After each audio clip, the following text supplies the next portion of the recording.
Hello again, my name is Gabe Zolna. This is the 12th of February 2018. Just happened to come upon this article thanks to one of my viewers. It was posted by the Western Journal, and it was written by Dick Morris. Date of it was February the 5th, 2018. I'm actually surprised with some of the comments that Dick Morris made, and I'll sort of highlight that as I go along.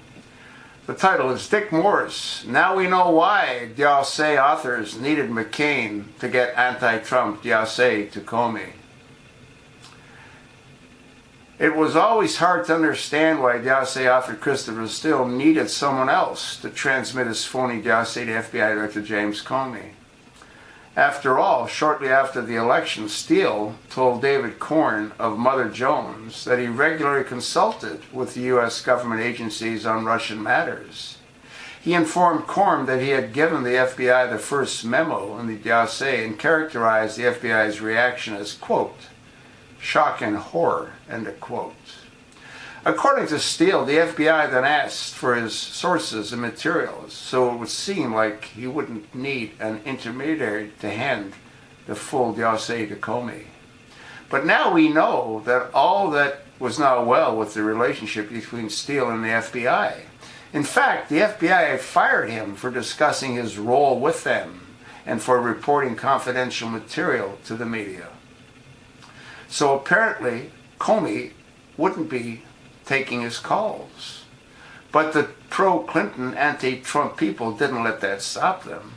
They kept Steele's termination to themselves. Then they searched for a highly respected person to lend credibility to the Diocese and deliver it to Comey.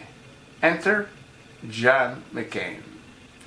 McCain was the perfect target for delivering the anti-Trump document. He despised Trump for several reasons. First, he hated him for Trump's public disparagement of his years as a POW. Trump said McCain wasn't the hero because he had been captured. Understandably, McCain, who suffered lifelong disabilities after his years of torture, was upset. Now, see, this is where I've got an issue with the author that wrote this, and that's Dick Morris. You want to ask yourself a question. If McCain was tortured by the Viet Cong, why do we have a video and an audio where he's in a body cast and he's praising the Viet Cong doctors for what they've done? You know why he was in a body cast?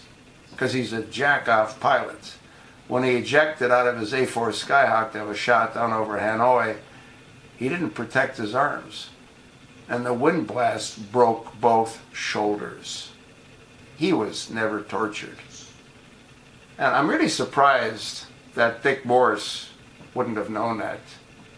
And he couldn't have known that, otherwise he wouldn't have wrote what he did. Understandably, McCain, who suffered lifelong disabilities after his years of torture, was upset. In addition, as a strong supporter of the pro-Western forces in the Ukraine, McCain was shocked by Trump's pro-Russian statements and hiring of Paul Manafort, a longtime consultant to the Russian puppet in the Ukraine. The Diocese folks went into action. At a conference on national security in Nova Scotia, McCain was approached by Sir Andrew Wood, a former UK ambassador to Russia, who was secretly working with Steele. Wood briefed McCain on the Diocese. Although he claimed he had not seen it, Wood claimed he was worried that Trump might be vulnerable to bribery if the allegations were true. Then a cloak and dagger James Bond-like operation was put in place, and McCain's associate visited Steele to get the Diocese. It was sent by encrypted fax to Glenn Simpson of Fusion GPS, co-author of the Diocese, who gave it to the McCain associate. Then McCain set up a meeting with Comey. Initially, McCain denied that he had the Diocese, but he soon changed his story and claimed that he had been given the Diocese. Within a few days, he met with James Comey and gave him the Diocese. It was then summarized and given to President Barack Obama and President-elect Trump.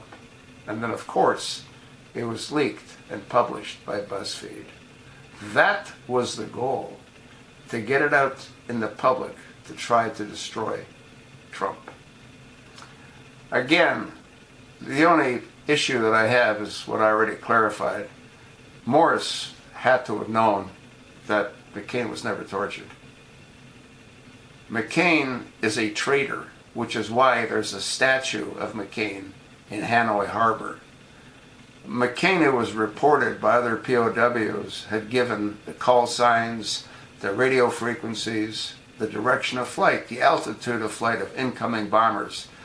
They were all shot down, or many were shot down, which is why they stopped bombing Hanoi. That's probably one of the reasons there's a statue of McCain in Hanoi Harbor. The guy's a dirtbag, an absolute dirtbag.